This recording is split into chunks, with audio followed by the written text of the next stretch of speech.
கொண்ட அத்தைக்கு முன்னாடி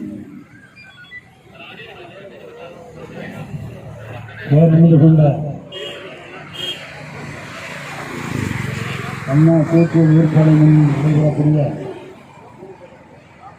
இந்த ஆர்ப்பாட்டத்தினுடைய தலைவர், மாவட்டத்தினுடைய பஞ்சாயத்து செயலாளர் ஆர்மணிக்கோடு லட்சுமிவாசர் அவர்கள், பொருளாளர் கமலம் அவர்கள், இந்த ஆர்ப்பாட்டத்தில் இங்கு வருகையிலிருந்து பல்வேறு விவரங்களை பேச இருக்கக்கூடிய சிஐடியுடைய மாவட்ட தலைவர் ஜெயபாண்டி அவர்கள், சிஐடியுடைய மாவட்ட செயலாளர் அமைச்சர் வி சண்முகம் அவர்கள், பொருளாளர் வெண்மணி அவர்கள், இங்கே வருகை இருக்கக்கூடிய சகோதரிகளே சகோதரர்கள், மாலை நேர வணக்கத்தை தெரிவித்துக் கொள்ள கடமைப்பட்டிருக்கின்றோம். இது கேட் கூட்டம், நீண்டமாக பேசுவதற்கான ஏற்பாடெல்லாம் அல்ல. கோரிக்கைகளை சுருக்கமாக சொல்லி காலையிலிருந்து வீட்டில் வேலை பார்த்துருக்காங்க, அவர்களும் வீட்டுக்கு போக வேண்டியிருக்குது.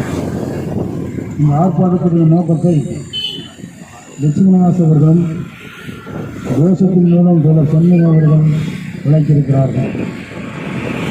சுருக்கமாக சொன்னால்,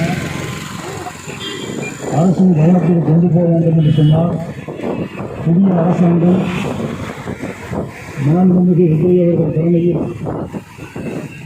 ஒரு அரசாங்கம் 10ஆம் தேதி பதவியேற்றிருக்கிறது. இப்போதே மந்திரிகள்லாம் ஐஏஎஸ் அதிகாரிகளை கூப்பிட்டு ஆலோசனை சொல்ல பேசியிருக்காங்க. ஒவ்வொரு துறை சம்பந்தமாக ஆலோசனை பெற்றிருக்கிறார்கள் என்று சொன்னால், இன்னும் முழு விவரங்கள் துறையினுடைய மந்திரிகளுக்கு தெரியாது. கைத்தறி பஞ்சாயத்தினுடைய ஜவுளித்துறையினுடைய மந்திரியாக இருக்கக்கூடிய விஜய் பாலாஜி இருக்கார், ஈரோட்டை சேர்ந்தவர். தொழிலாளர் துறையில் வெகுமதி சார்பில் சென்றவர் இருக்கார். சுருக்கமாக சொன்னால் மழையும் வருது. இந்த ஆலையை தனியாருக்கு கொடுக்கக்கூடாது. எம்ஜிஆர் இருக்கக்கூடிய காலத்தில் தமிழகத்தில் ஒரு 12 நூற்பாலை உருவாக்கப்பட்டு 4 நூற்பாலைகள் நடந்துகிட்டு இருக்கு. இதில் சிறப்பாக நடக்கிற நூற்பாலை என்பது நம்முடைய அண்ணா கூட்டுறவு. அது தொழிலாளிகளுடைய உழைப்பு, நிர்வாகத்தினுடைய உழைப்பு இணைந்துதான் வெற்றிகரமாக நடந்துகிட்டு இருக்கு அப்படிங்கிறத நம்ம பார்க்கணும். அப்படி இருக்கும்பொழுது அரசு